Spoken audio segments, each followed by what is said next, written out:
Hello everyone. Today we will study in this video our history chapter 6 colonialism and the city. Colonialism and cities का मतलब हुआ उपनिवेशवाद और शहर. The story of an imperial capital.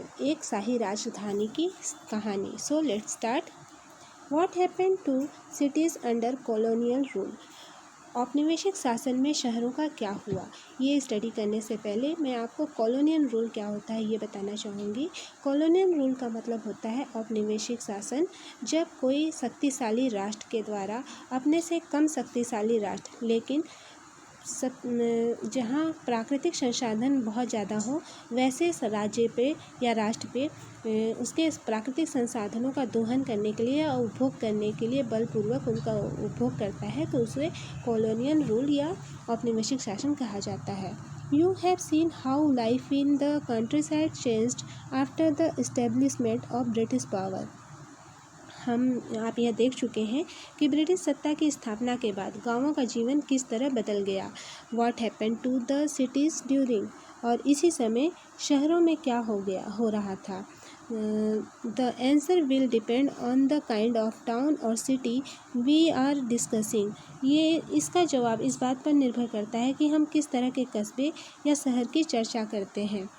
The history of a temple town like Madurai will not be the same as that of a manufacturing town like Dhaka or a port like Surat, or towns that simultaneously served many different functions. Madurai जैसे temple town का इतिहास ढाका जैसे उत्पादन शहरों या सूरत जैसे बंदरगाह या एक साथ कई तरह के काम करने वाले कस्बों से बिल्कुल अलग मिलेगा. In most part of the western world modern cities emerged with industrialisation.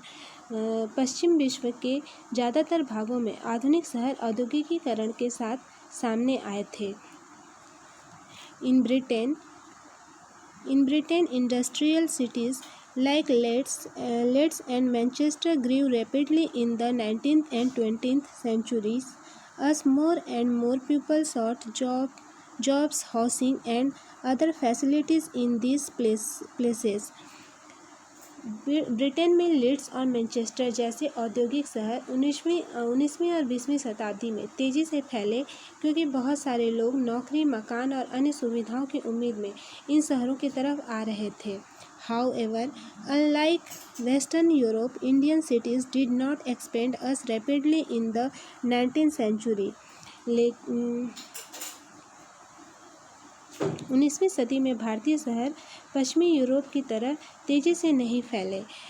Why was this so? ऐसा क्यों हुआ. यहाँ एक ये जो इमेज है आपकी बुक में, ये मछलीपट्टनम का एक इमेज है जो कि 1672 का है. मछलीपट्टनम उस समय एक मतलब 17वीं शताब्दी में एक महत्वपूर्ण पोर्ट के रूप में डेवलप हुआ था. लेकिन 18वीं सदी के आखिर में जब व्यापार बम्बई, मद्रास और कलकत्ता के नए ब्रिटिश बंदरगाहों पर केंद्रित होने लगा तो मछलीपट्टनम का जो महत्व था वो कम होने लगा या घट गया.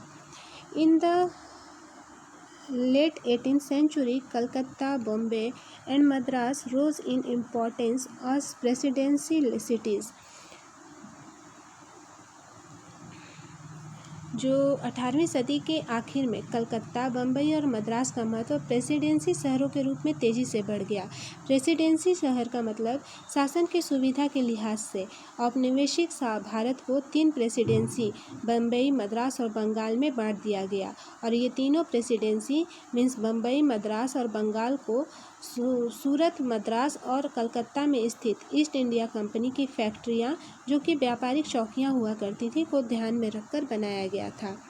दे become the centres of British power in the different regions of India. और ये जो शहर थे भारत में ब्रिटिश सत्ता के केंद्र बन गए थे. At the same time a host of smaller cities declined. और उसी समय बहुत सारे दूसरे शहर कमज़ोर पड़ते जा रहे थे. Many towns manufacturing specialised goods declined due to a drop in the demand for what they produced। खास चीज़ों के उत्पादन वाले बहुत सारे शहर इसलिए पिछड़ने लग गए क्योंकि वहाँ जो चीज़ें बनती थी उनका मांग घट गया था। Old trading centres and ports could not survive when the flow of trade moved to new centers। जब व्यापार नए इलाकों में केंद्रित होने लगा तो पुराने व्यापारिक केंद्र और बंदरगाह पहली वाली स्थिति में नहीं रहे। Similarly, earlier centers of regional power collapsed when local rulers were defeated by the British and new centers of administration emerged। इसी प्रकार जब अंग्रेजों ने स्थानीय राजाओं को हरा दिया और शासन के नए केंद्र पैदा हुए तो क्षेत्रीय सत्ता के पुराने केंद्र भी ढह गए। This process is often described as deurbanisation. और इस प्रक्रिया को ही अक्सर विशहरीकरण कहा जाता है। विशहरीकरण का मतलब सरल भाषा में अगर आपको समझाएं तो जो डेवलप शहर रहता है उसके आसपास के शहर तो विकसित होते हैं, लेकिन ये जो डेवलप शहर है वो अचानक से उसके डेवलपमेंट में गिरावट आने लगती है तो उसे डी-अर्बनाइजेशन कहा जाता है। Cities such as Machilipatnam, Surat and Srirangpatnam were de-urbanized during the 19th century. By the early 20th century, only 11% of Indians were living in cities। Machilipatnam, सूरत और श्रीरंगपट्टनम जैसे शहरों का 19वीं सदी में काफ़ी ज़्यादा विशहरीकरण हुआ। 20वीं शताब्दी की शुरुआत में केवल 11% लोग शहरों में रहते थे। ये जो इमेज आपकी बुक में है ये 18वीं सदी में बम्बई का एक पोर्ट का या बंदरगाह जिसे कहते हैं उसका है।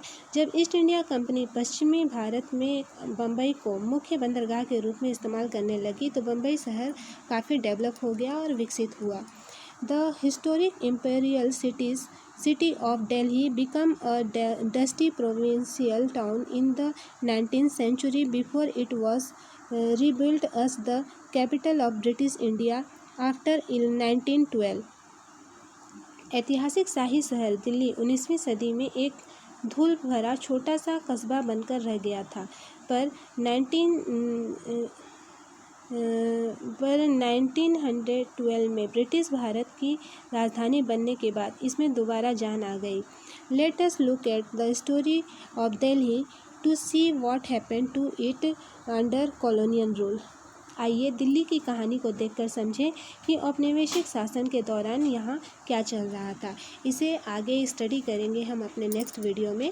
सो I hope that you have understood well what was taught in today's video. Next topic of this chapter we will study in our next video. Our next topic, how many Delhis before New Delhi। So इसको हम अपने next video में study करेंगे। Thank you for watching.